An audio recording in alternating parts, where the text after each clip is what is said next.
I'm Owen Bigland. This is the Inside Edge video blog. Okay, time for a video blog on what I'd like to call the golden rules of real estate, the golden rules of investing, saving for retirement, retiring early, and creating the type of lifestyle that I've developed for myself over the last 30 years. You know, I get a lot of comments on my YouTube blog. I've talked about this before, how I get a recurring, the type of comments I get a lot of time are the same comments I've had for years now. And a lot of the times it's people who are speculators, market timers, versus what I've always talked about focusing on, which is being an investor, long-term, buy and hold. Because there's only two ways to do it here. You can do it the right way, or you can do it the way that a lot of people want to do it, which is the shortcut way. The get rich quick, to try and hit a grand slam home run and become a millionaire in a year.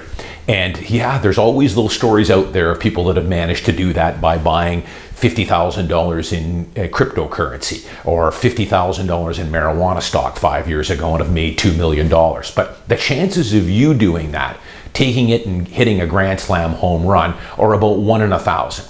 So I'm under the belief, rather than do it that way, the 1 in 1,000 or 1 in 2,000 or 1 in 5,000 shot, why not do it the surefire way?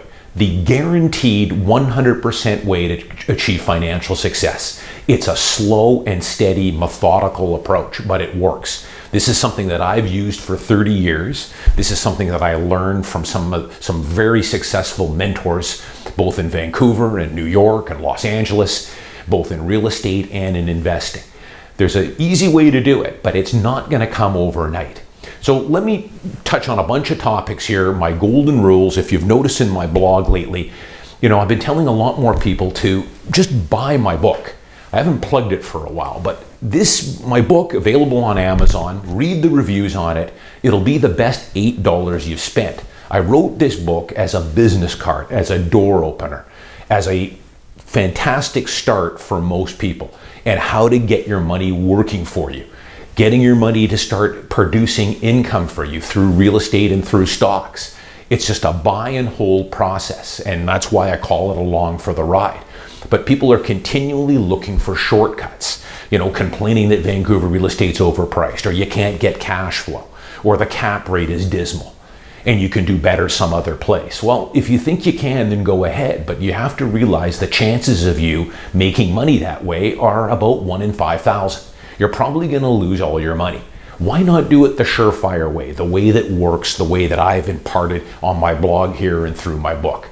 So let me go through some of my golden rules here. And I have to do this once a year. If some of the replies I've given to people, I always tell people as well, I can't spoon feed you this stuff. Some people ask me questions on YouTube regarding taxes and where to put money in the TFSA or RRSP. You know, these are pretty, you know, questions that are specific to the individual. I can't spoon feed you this stuff. You have to learn this stuff on your own. Spend some time. In the back of my book, I recommend a whole bunch of websites and books. Let my book be the start, and then use some of the other recommendations to broaden your education. But it has to come from you. You can't ask people for this stuff. You've got to be proactive. Buy the books. Go onto the websites. You're going to have to spend a couple hundred hours on this stuff to get proficient. You don't have to be an expert. But as I talk about in my book, you want to be like a mixed martial artist. You want to be proficient in a number of things. Where to put your holdings as far as tax efficiency goes. TFSAs or RRSPs or cash accounts. How to take advantage of the principal resident exemption. You want to be proficient in a bunch of things. You don't have to be an expert, but it has to come from you. And you got to ask yourself, you know, is 200 hours or 300 hours of education over the next 2 or 3 years learning this stuff? Ask yourself if it's worth $300,000 or $400,000 to you. Is that? I would think most people would say absolutely. Well, that's probably about the difference it's going to be if you're saving for retirement for the next 30 or 40 years. The difference between going with some high-priced mutual funds or paying an advisor 1% over the next 30 or 40 years. It's probably costing you $200,000, $300,000 over your retirement lifetime. I think it's probably worth it to bypass that, do it on your own, learn some of the basics, and go from there. But let me touch on a few topics here. Golden rules of real estate. I've talked about this so many times. Now, if you want to buy them, the number one goal for everyone that I've always recommended here is buying your principal residence, especially in a city like Vancouver. It does not make any sense to be a long-term renter in a city like Vancouver. Do the math on it. You're paying $2,200 a month for a condo here. You're going to need shelter for the next 30, 40, 50 years or more. So if you're going to be a lifetime renter in Vancouver, you're probably looking at $1.2, $1.3 million when adjusted to inflation for rent. At the end of that 40 years, you've got nothing to show for it. So remember that. The old analogy where you rent and invest the difference does not work when interest rates are below 8%, and they're well below 8% now. But do your homework on this stuff. Your principal residence should be goal number one. My golden rules for real estate are: you do not buy a principal residence in Vancouver unless you have at least an 8 to 10 year holding period. 8 to 10 years, that's what you need to ride out any short-term market volatility, which is natural. Markets go up and they go down. Right now, we're kind of in a balanced market in Vancouver real estate. Condo prices are maybe off 5%. Detached homes are off more like 10 or 15%. It's normal. But you need an 8 to 10 year holding period minimum. After that point, it's pretty much guaranteed to have capital gains, because remember, you're creating wealth two ways. A, you're going to get appreciation over the long term, not in the short term. Anything can happen this year or next year. But in 10 years from now, you buy a condo for 500 grand, I can assure you it will be worth more than $500,000 10 years from now. The other way you're creating wealth or equity is you're paying down that mortgage every month. You're creating equity two ways: appreciation and paying down the debt, almost like a forced savings account. But 8 to 10 year holding period minimum. If you do not have an 8 to 10 year holding period, then just stay renting. Just keep paying the $2,200 or $2,300 a month until you can commit to Vancouver. Or if you're not sure if you're going to stay here for 8 to 10 years, you might take a job transfer in Montreal or Toronto. Have a plan B, a backup plan, where if 5 years from now the market is down, it's a terrible market, it's a buyer's market, prices are off, you don't want to sell in that type of market, no problem. Move to Montreal and rent the condo out. Rent it out for a year or two or whenever. The market will recover, it always does. When it does, I'll give you a call, we'll list it and sell it then, and you'll make some money on it. It's a foolproof way of doing it. Take advantage of the principal residence exemption. Best tax shelter, only true tax shelter we have in Canada. The amount you can shelter in the principal residence is unlimited. Unlike the caps you've got on your RRSP, you're able to deduct the payments every year, or the contribution. But of course, when it comes time to retire, it's taxed at your full marginal rate. TFSAs are great. Again, you get the tax-free growth, and you can pull it out tax-free. However, you're limited to $5,000 or $5,500 a year on the TFSA. Not a lot of money. You buy a $100,000 or a $500,000 condo today in downtown, a studio. 15 years from now, it's worth $1 million. That $1 million comes out completely tax-free to you via the principal residence exemption, provided it is your principal residence. Let's talk about investing. A lot of people will ask me about buying stocks. If you've read my book, you know, I give you my portfolio in the back here. I would recommend for 95% of everyone that's watching this video, you can cover all the equity exposure and all the, diversification you're going to need by simply index investing. I'm under the belief that the first $200,000, $250,000 of your retirement savings through a TFSA or through your RSP should just be in simple, low-cost index funds through Vanguard or through iShares. Buy the S&P 500, buy the Dow 30, buy the TSX 100. Buy it, you're going to pay 8 basis points as a management expense. Keep it, reinvest the dividends. That will do everything that the vast majority of people are going to need for retirement.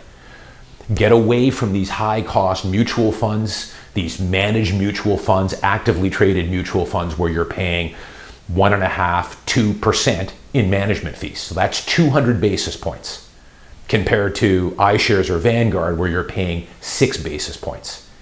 2% doesn't sound like much, but if you accumulate $1 million for retirement, in these high-priced mutual funds, you probably left about $250,000 on the table. That's what 2% will do over 30 or 40 years. Huge.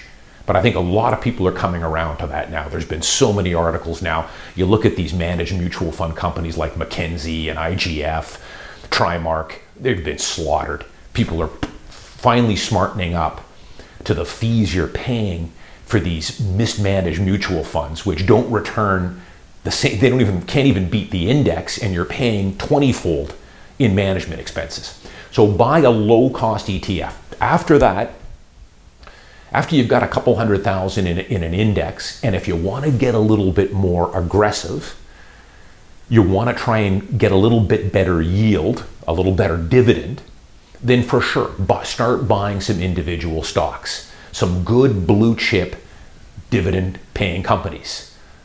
Apple, Johnson & Johnson, Procter & Gamble, Pfizer, TD, Royal Bank, BCE. Some of these stocks are going to be yielding 4.5–5%. Roll the dividends back in and buy more stock. But the first step for most of you should be just simply buying an index. Next thing, I'll give you and I've talked about this before, but I always want to do refreshers on this. And if you bought my book, I talk about it in great detail. Stop focusing on price. So many people I see in my comment section here and on a lot of these investor websites, they're so infatuated with the price of a stock. I'll give you a little secret here on something that I learned about 20 years ago, which will help take your mind off the day-to-day fluctuations of what that stock is valued at. Instead of focusing on the price, focus on the value and what that stock can produce for you as far as income, just like you do if you're buying an investment property. If you're buying an investment property, don't worry about what the price does day to day, month to month, or year to year. Buy it, put a tenant in it, collect the rent checks, and then have a look at it in 20 years. You'll be very pleased. It's the same thing with buying good blue chip dividend paying stock. Give you an example. You buy $10,000 worth of Bell Canada today. A couple of months ago, that stock was yielding 5%. Here's how I look at it. If I buy $10,000 in Bell Canada, that is going to generate $5,000 a year, $500 a year in dividends. They're going to give me a quarterly installment that will equal $500 per year with a 5% yield. The way I look at that is that buys me 2 days of financial freedom. I can live on $250 a day, let's say. Some people more, some people less. I figure $250, mortgage is paid off, got other incomes coming in. I can easily live off $250 a day for food and drinks and whatever. Look at it that way. Buy $10,000 worth of BCE, you just bought yourself 2 days of freedom for life. And keep in mind that that dividend will increase every year. Bell Canada, Procter & Gamble, Apple, Johnson & Johnson, they're all known as dividend aristocrats, meaning that not only do they pay you a dividend, but they will continually increase that dividend annually like clockwork. So if you earn $500 this year from Bell Canada, next year you might earn $520 or $525. They will keep raising that dividend. Not to mention the fact that you're also going to get some capital gains from Bell Canada. That $10,000 in shares today is going to be worth a lot more 15 or 20 or 30 years from now. So now you're really cooking. You're earning 5% yield, and let's just be ultra conservative and say you get another 2 or 3% annualized in the capital gain every year. Now we're talking 8%. 8%, and I see people commenting, 8% is no good, 8% is not all that great. You're crazy. 8% is incredible. As a matter of fact, if someone said to me right now, you give me $1 million and I'll guarantee you 7 or 8% over the next 20 years, I'm going to transfer that money in. Keep in mind, 7–8% annualized return, you will double your money every 7 or 8 years. You got $1 million today, you'll have $2 million 8 years from now. That's the power of compounding. So look at it this way. In my book, and it took me 2 years to write this book, and I think if you read the reviews on Amazon, you'll see it was worth it. I wanted to explain and put into context and how to explain in the most simple way that people would understand. I look at my stock portfolio like an apartment building. Let's call it a 30-unit apartment building. On the ground floor, I've got the Johnsons, Johnson & Johnson. I've got the Procters and the Gambles. In unit 304, I've got the Apples. In unit 506, I've got the Mercs. I look at my portfolio like an apartment building, and every one of my tenants, every one of my holdings is paying me a rent check. Instead of paying me a rent check monthly, they pay it to me every 3 months. But when you own 40 or 50 companies plus a bunch of ETFs, I'm getting checks every single week. So I just keep collecting those rent checks. I could care less what the value of my apartment building is because I don't want to sell. I'm looking for cash flows right now and income. You should look at it the same way. When you pull the trigger on a stock, instead of looking at it from a price standpoint, look at it from what it's going to produce for you on an annualized income.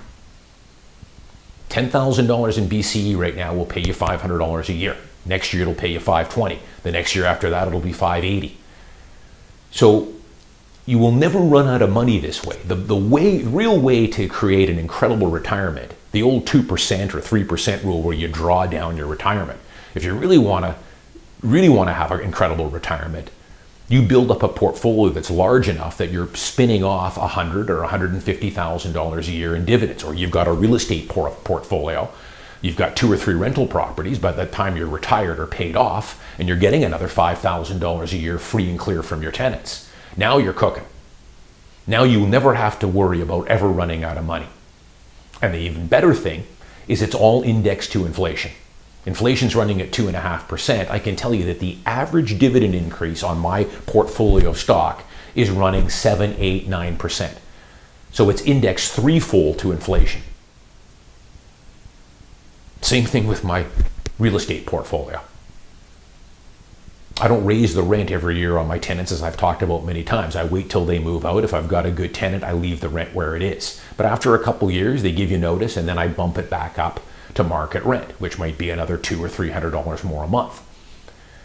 So when you've got dividends coming in from your stock portfolio and rent checks coming in from your real estate portfolio, you'll never have to worry about ever running out of money. You don't even have to touch the principal. If you can build a $2 million stock portfolio, you're going to be generating close to $100,000. Let's call it $75,000 to $100,000 just in dividends alone. Next year, you'll collect probably another $3,000 or $4,000 on top of that without doing anything. Meanwhile, your portfolio is continuing to grow. You're going to get some capital gains over the long term. So these are the ways you want to think about this stuff. Stop focusing in on price and timing markets. That's not the way to do it. The way to do it, the right way to do it, is what I talk about in my book. It's a slow, methodical process, but it's fun. You'll have a good time. It's rewarding as you slowly build up your portfolio. But there's no shortcuts. It's just like getting into shape. There's no shortcuts if you want to lose some weight and get in shape. Even though if you go online, they'll tell you there's all kinds of pills and potions that you can do. It's not going to do anything. It's a ripoff. The only way you're going to do it is get up at 6 in the morning, watch your diet, do your cardio, work out. It's going to be work. That's the way life is. There's no shortcuts in getting in shape or investing for retirement or building a real estate portfolio or building a stock portfolio. There's no shortcuts. Do it the surefire, guaranteed way, the slow, methodical way that I point out and give people in my book here. Stop focusing on price. One of the best ways to build a portfolio of stocks and ETFs is to look at what that portfolio is generating for you every month or every year in income. It takes your mind off what the stock price does, because I can tell you, the stock price will take care of itself. If you buy good companies and you buy good quality real estate in a city like Vancouver, buy a good 1-bedroom condo downtown and rent it out, buy your principal residence. Don't just buy anything, buy a good quality unit. Don't worry about what prices do over this year or next year or the year after that. Have a look at it in 20 or 25 or 30 years. And that's what you should be looking at it with that kind of horizon.